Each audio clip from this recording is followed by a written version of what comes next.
Previously on the Cyclist Tactics.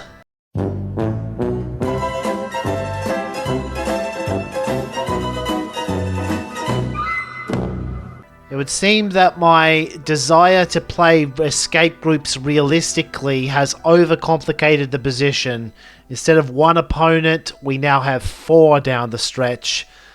This first move of the episode is a massive one. And actually, if the wick stays turned on, this could be trouble for us because I moved all of my would-be helper riders to the gruppetto, thinking that they're going to need their attack points later to help.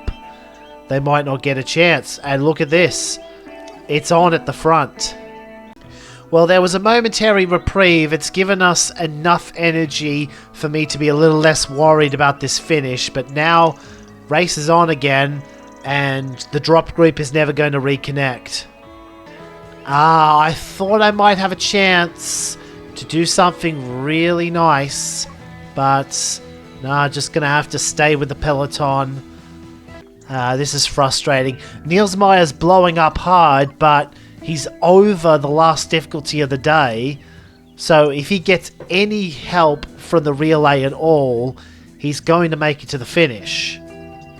And help is exactly what he's going to get. I can't attack over that either. And I do actually have enough spare attack points to at least reposition for the sprint. I don't necessarily have to follow through with the sprint if I decide to go for it. And no, because they didn't ride past Ramos, there was too much velocity build-up. I am not going to try it. In the end, we keep stalemating, and that's not going to win us the tour.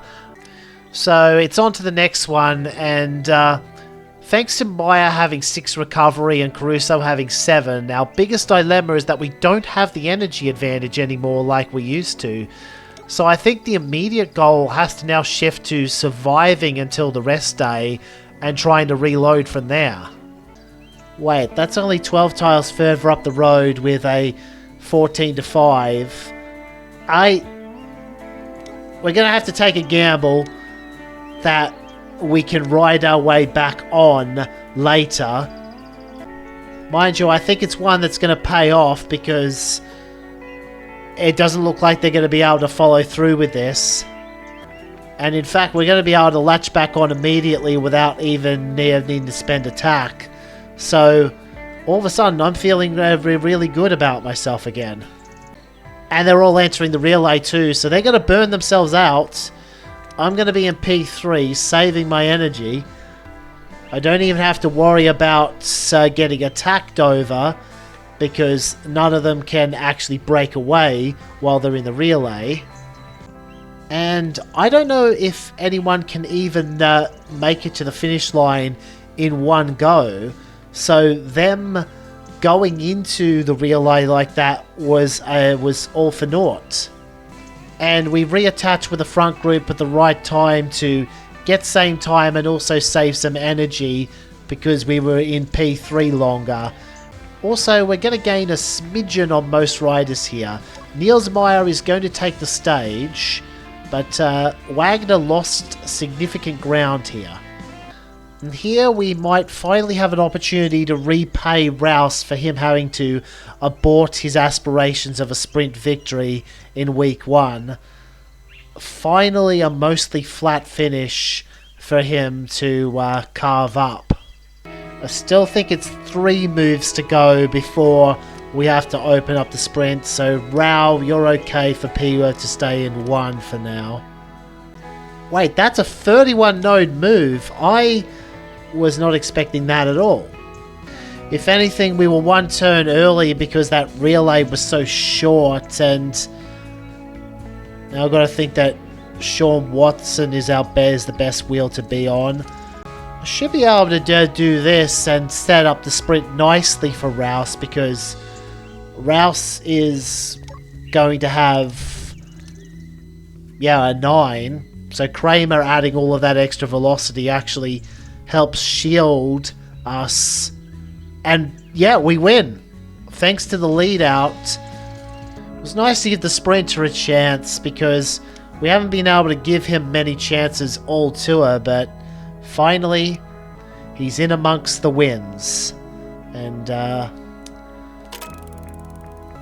it might be time for me to take a big risk that could make or break this tour. I am going to let the peloton go on the Crucial Queen stage. And instead try and go as hard as possible without spending any attack points until we make it back onto the front. And in fact, thanks to the magic of Slipstream, I'm going to be able to jump directly onto the peloton, only allowing this escape group, which includes some riders that I don't care about. I don't think there's anything Kramer can do up here. I'm going to drop him back. I was hoping he could do something, but the -1 mountain really hurts. Campbell, on the other hand, has managed to get across this this +14 mountain. He is out of attack now, however, so it's all up to Watson from here. And we have to get the pacing right here. That's going to be a max move to get to there. I would prefer to save my max move for a later day. So if I go out ahead, so we're going to go here, and oh, Niels Meyer is going to attack over it. It might not be the worst outcome because Meyer's almost out of energy. We're almost out of attack, to be fair. And no matter where we move here, we won't be giving up any slipstream to Wagner, so max moves from here on are the order of the day. Wagner just slips behind us. And by the end, we were bonking, but so is everyone else. Meyer's only just made it across. Wagner held on he did not lose a lot of time. But the important thing is we did beat him on his own turf. Now we're going to be gaining quite a bit of time in the time trial when that comes around. I'm recording these last 5 stages after uploading the previous episode, and reviewing the footage has made me realise that I've been giving my rivals way more than I should have throughout this tour, so from here on out, absolute leech mode. Oh, there's the attack right now though. I actually wasn't expecting this to come so early, so what we're going to have to do now is work hard with the peloton. But we may need to get bailed out by Caruso's team here. Helmut Roth has a move left in him. Rouse does not. Herman Watson's moving up to P1. Yep, they're stopping short. So there's no need for me to... Oh, are they seriously going to block Watson's attack? Okay, never mind. Because what was about to happen, if Torres's move was allowed to stick, is that this node would be blocked, so no one from P1 could actually go into E1. So today's stage took care of our Wagner problem, but Niels Meyer did not blow up, and this might have been our last chance to get a big enough advantage to overcome the time trial. And with most of our attack points for this next move set to be refunded, we do have a green light to sprint if the opportunity presents ourselves. But perhaps I should have repositioned. I was worried that Gerhard Horn might be able to jump Caruso, but with this -2 in slipstream, that was never realistically going to happen because we would still generate a lot of it. Really wanted to play it safe there though, because we need all of our attack points in hand for this. Niels Meyer is going to stomp no matter what we do. Just got to limit the damage so that we maybe have a chance to overturn it on this surprisingly difficult stage coming up. Okay, so we need to at least get into this 12 zone with the first move, but then there's no point trying to carry on with it. We have to stop at this 12 and then make a big jump on the next move. And that does mean we're already giving up a ton of time, because look at how far up the road Meyer's managed to get already. Using Campbell as a scout, if we can get into this 12 within 2 moves, we should be okay. Okay, cool. It's only an 8-3 if I take an 8-5 now, which means I might actually be able to just go all out to the finish. And so that's the exact strategy I've taken here, and we are losing over half a turn. I can at least save an attack point because it doesn't actually make a difference to our finishing time if we go one node further here. So we lost 0.6 of a turn on this one, but it could have been worse. Wagner lost 1.55. He was really feeling the effects of pulling the previous stage, so that's one less contender to worry about. A lot more riders coming to the front here. Crucially, Meyer is in front of us, so we would be able to get the drop. In theory, the opening is still there, but if we take Campbell with us and then Campbell goes the next turn, he's going to have a 0 modifier and an 8-6 move. Niels Meyer might still have his 9-7 move, and he's going to be able to close it down immediately. But we might just have been given a lifeline in another way. Niels Meyer is going to attack, and I don't need to send Campbell, because if I send Campbell, he has to give Meyer slipstream because we'd have teammates. But if I only send Watson, Watson is going to force Meyer to follow through with that attack or get counter-attacked. He's not even trying to reorder behind me because I think he knows he's screwed. And reordering, I just reorder and I've got the energy advantage still, despite this being a mostly flat stage. Oh, and even better, it's not even going to come together at the foot of the final climb, so Meyer is still exposed to the elements. Okay, he was being smart about shuffling back because he knew I was just going to do the same thing anyway.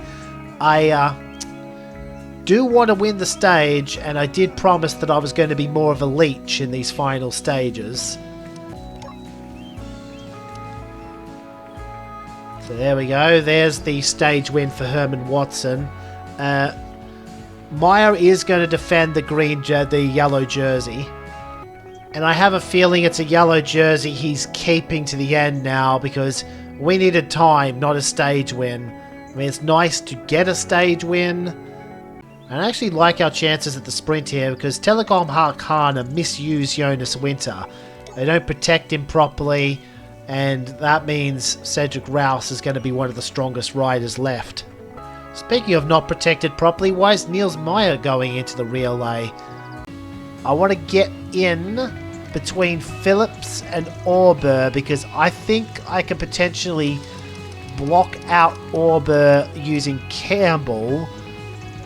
Cedric Rouse, this is a little bit far to the front, but I'm expecting Bruce Phillips to have a monster sprint. Nope, Auber was the wheel to be on here, because instead of latching onto Asimov and putting in a monster sprint, he's just gone out on his own. Which means Rouse... Oh, I misclicked. I was supposed to build up velocity with Rouse and then have Campbell go over it, so at least we would have had a chance of... Oh, I'm an idiot. That's very annoying, because I think between Rouse and Campbell we still could have done something there. Maybe we wouldn't have necessarily iced out Auber, but it might have been a 2-3 finish. We're riding for the Hail Mary. What is the worst that could happen? We didn't come here to finish second. We've got a healthy cushion on third, even healthier on fourth. So of course, as soon as I think about it, the rest of the field are right on our up. Or actually, maybe he's in the perfect spot now that we're going into the mountain. Niels Meyer has gone into the relay again. But it's all for naught if Gerhard Horn decides to blow up the climb and keep everyone together. This would have been a good attack for us to make if no one went with it. So yeah, it's over. The AI were too smart when it came to this particular tactic, at least. If I was going to Hail Mary, it needed to be from even earlier, like 200 nodes out. Think I'll mark Meyer with Watson, and actually Cedric Rouse can also mark, because actually I think he's going to get dropped. Okay, it was the right wheel to be on. I can sprint over, but have a feeling Gerhard Horn is going to... Oh, Rouse can sprint. I mean, it's the last stage of the tour. Oh, Caruso? I really wish I'd been a little less giving at the start of the tour, because maybe we still would have had the yellow jersey. But this Niels Meyer guy in a major fitness peak is hard to defeat even on a good day. So I can't be too disappointed. We're going to come back here at level 10 or 11, and hopefully next time around we will dominate the Giro Florinia.